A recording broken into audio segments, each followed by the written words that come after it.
Pada tanggal 28 Februari 1993, penegak hukum Amerika yaitu Bureau of Alcohol, Tobacco, Firearms, and Explosives atau disingkat dengan ATF sedang melakukan penggerebekan sebuah kompleks yang menampung para pengikut sebuah sekte keagamaan di wilayah Waco, Texas, Amerika Serikat. Sekte keagamaan ini bernama Branch Davidians. Branch yang artinya ranting dan Davidians yang disebut dengan Daud. Sekte ini terobsesi dengan kiamat dalam Alkitab. Laki-laki ini bernama David Koresh. Dia menjanjikan bahwa kiamat akan datang dalam bentuk pemerintah yang jahat. Pemerintah di sini maksudnya pemerintah Amerika Serikat. David Koresh juga memproklamirkan diri sebagai Mesias dan berjanji akan menyelamatkan mereka jika mereka mau setia mengikutinya. Setelah negosiator FBI bernegosiasi alot selama 51 hari dengan pemimpin sekte ini, pada tanggal 19 April 1993, FBI memasukkan gas air mata ke kompleks mereka. Tapi 6 jam kemudian, kompleks itu terbakar. 81 dari 90 anggota sekte tewas terpanggang hidup-hidup. 18 diantaranya adalah anak-anak.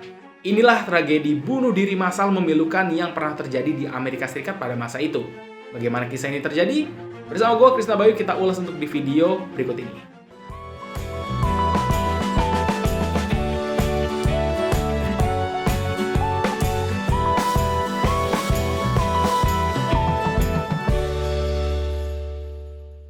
Sebelum kita jauh mengulas kisah bunuh diri massal sekte keagamaan ini, paling awal yang harus kita ketahui adalah kisah hidup dari pemimpin sekte, yaitu David Koresh. Karena orang inilah yang bertanggung jawab atas semua tragedi ini. David Koresh adalah pemimpin dari kultus agama Kristen Branch Davidian atau Ranting Daud. David Koresh lahir dengan nama Vernon Howell di Houston, Texas pada tahun 1959. David Koresh nama yang dia ambil berdasarkan makna dari Alkitab. David diambil dari nama Raja David atau Daud dari kisah David dan Goliat. Di dalam Alkitab, Daud diangkat sebagai raja teladan yang saleh. Ia bertaubat dan tunduk di hadapan Tuhan.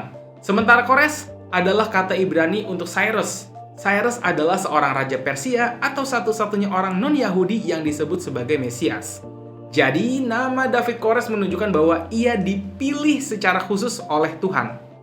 Yang uniknya ya, David Koresh ini bukan lahir dari keluarga yang religius. Dia terlahir dari keluarga yang broken home. Gimana enggak? Ibunya David Koresh yang bernama Bonnie Sue Clark hamil di luar nikah di usia 14 tahun. Ibunya hamil setelah tidur dengan seorang tukang kayu berusia 20 tahun bernama Bobby Howell. 2 tahun kemudian, ayahnya bertemu wanita lain dan pergi ninggalin Bonnie gitu aja. David Koresh nggak pernah mengenal sosok ayahnya. Bonnie menjalin hubungan dengan seorang laki-laki yang temperamental. Saat kecil, David Koresh sering mendapatkan kekerasan fisik dari kekasih ibunya. Akhirnya, Koresh pindah dan dirawat oleh kakek dan neneknya. Di sekolah, David Koresh mengidap diseleksia. Diseleksia itu kesulitan belajar. Kayak harusnya kelas 1 atau kelas 2 SD, kalian udah bisa baca, tapi David Koresh belum bisa.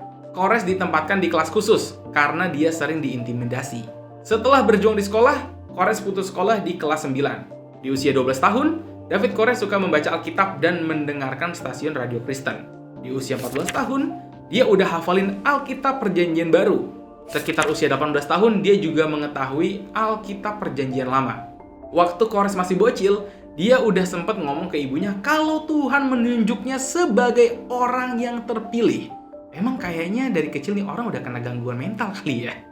Nah, Koresh pun bergabung dengan gereja Masehi Advent hari ke-7 atau Seventh-day Adventist. Di sana, Koresh jatuh cinta sama putri pendeta dan saat berdoa untuk bimbingan.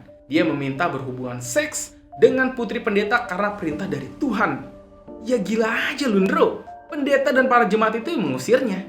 Pada tahun 1981, dari Houston dia pindah ke Waco, masih sama-sama wilayah Texas. Di Waco, dia bergabung dengan Branch Davidian. Branch Davidian sebuah kelompok agama pecahan dari tongkat gembala. Branch Davidian sendiri mengucilkan anggota gereja Masehi Advent hari ke-7. Mereka telah mendirikan markas besar mereka di sebuah peternakan sekitar 10 mil dari Waco, yang mereka sebut Mount Carmel Center. Pada saat pindah ke Waco ini, David Koresh alias Vernon Howell belum jadi apa-apa. Selama bertahun-tahun, Koresh berusaha mencapai puncak kepemimpinan Branch Davidian. Pada tahun 1983, David Koresh diduga selingkuh sama pemimpin sekte Branch Davidian. Kalian tahu berapa umurnya? Umurnya 60 tahun cuy. Perempuan itu bernama Louise Roden. Karena Kores punya hubungan sama pemimpin sekte, dengan gampang Kores mulai mengajarkan pesannya sendiri. Tapi ini nyebabin kontroversi di kelompok itu.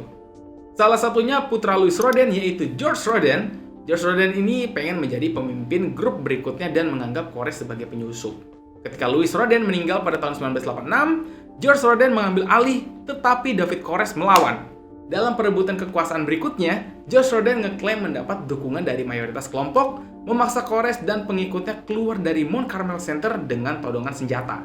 David Kores pindah sebentar ke Texas Timur, lalu kembali pada tahun 1987 dengan 7 laki-laki bersenjata lengkap.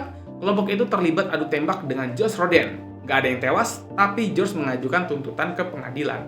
Gak tahu gimana, David Kores bisa memenangkan kasus tersebut. George Roden kalah dalam upaya mengambil alih gereja. George Roden malah ditangkap polisi atas kasus lain setelah terbukti membunuh salah satu pengikut Kores, yaitu Dale Adair.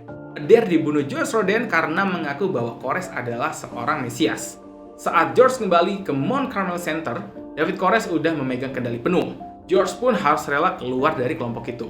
Pada tahun 1987, David Kores menulis lagu berjudul Madman in Waco tentang mantan saingannya. Oh iya, kalian jangan kaget ya kalau David Kores tiba-tiba ciptain lagu. Sebelum menjadi pemimpin sekte, sebelum dia mabuk agama, David Kores punya cita-cita jadi bintang rockstar cuy.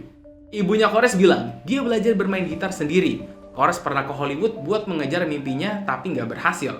Dari bergabung dengan Ranting Daud tahun 1981, sampai dia menjadi pemimpinnya pun, David Kores masih memainkan musik. Pada tahun 1992, dia memiliki sebuah band bernama Messiah. Kores tampil di bar lokal Q-Stick bersama band Messiahnya. Dia gunain kesempatan itu buat berkhotbah ke pendengarnya soal keyakinan agamanya, dan berhasil ngerekrut beberapa musisi lokal ke dalam pengaruh doktrinnya.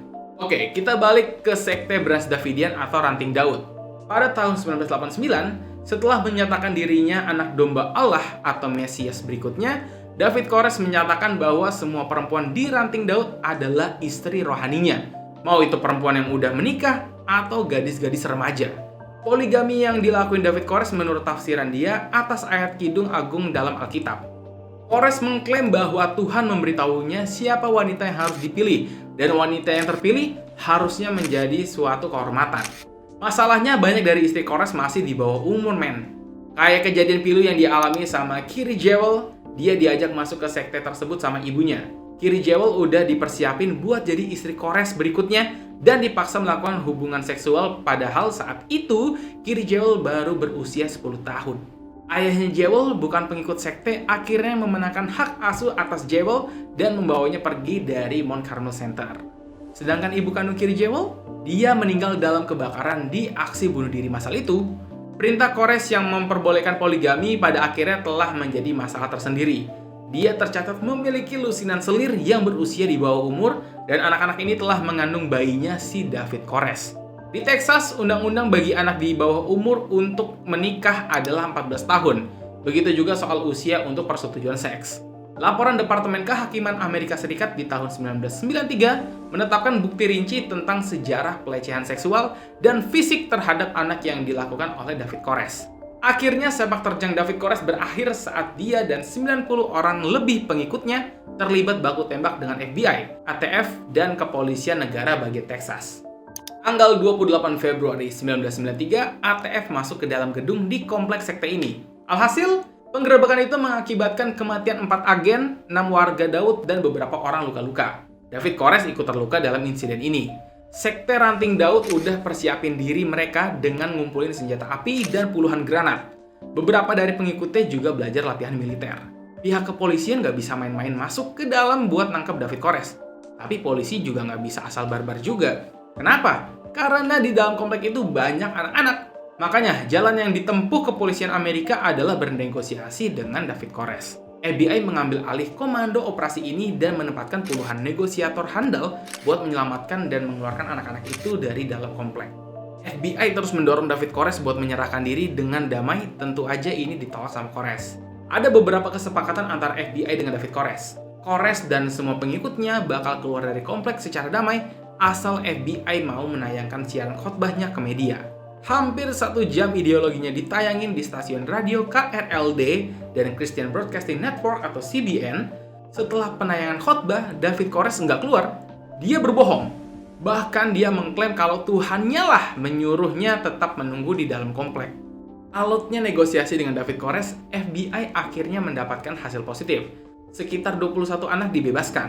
Tapi yang bikin pilu, sebagian besar anak-anak yang dibebaskan ini membawa pesan tertulis dari orang tuanya kepada siapa anak-anak ini harus dirawat. Gila cuy, sampai segitunya kalau kalian udah kedoktrin, rela melepaskan keluarga hanya untuk keyakinan. Setelah momen pembebasan 21 anak ini, FBI terus mengejar David Koresh serta 90 orang pengikutnya buat menyerah dan membebaskan 18 anak-anak yang masih tersisa. Tanggal 7 Maret, David Koresh terlihat kesal di dalam videonya dan ngebentak negosiator FBI. "Hey, kalian udah nggak ada urusan sama anak-anak ini lagi. Ini anak-anak gua, mereka nggak bakal keluar." Tepat di 51 hari pengepungan, negosiasi nggak menemui hasil yang maksimal. Akhirnya kepolisian Amerika melakukan operasi pembebasan dengan cara taktis. Pada pagi hari tanggal 19 April 1993, operasi taktis pun dilakukan pihak kepolisian Amerika. Tujuannya buat memaksa mereka keluar. Caranya dengan membuat beberapa lubang ke gedung dengan ditabrak oleh tank untuk memberikan mereka jalan keluar. Lalu kemudian polisi memasukkan gas air mata supaya mereka keluar dari lubang itu. Mungkin ada pertanyaan, kenapa dinding gedung harus dilubangin sama tank? Karena polisi udah ngecek kalau semua jendela dan pintu dibarikade atau ditutup. Seakan mereka emang udah siap buat bertahan dari serangan polisi, apapun situasi dan kondisinya. Jadi kalau langsung dilempar gas air mata, bisa jadi kayak tragedi Kanjuruhan. Setelah lubang dibuat dan gas air mata dilempar ke dalam, kepolisian berharap mereka bisa ngelihat para orang-orang mengalir keluar lewat lubang itu. Ada mikrofon rahasia yang disembunyiin FBI di dalam gedung. Ada percakapan di dalam gedung yang berasal dari suara tangan kanannya David Koresh.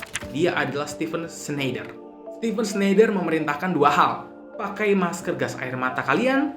2 menitan kemudian Stephen Snyder memerintahkan sebarkan bahan bakarnya. Sekitar 10 menit setelah gas air mata dilemparkan ke dalam gedung, seseorang polisi yang mengamati gedung melaporkan kalau ada seseorang yang menuangkan cairan dan menyalakan api. Kompleks gedung Mount Carmel Center kebakar dengan hebat. Ditambah angin di lokasi kejadian berhembus dengan kencang. Pihak negosiator FBI terus menghubungi orang di dalam gedung supaya keluar dari gedung yang terbakar itu.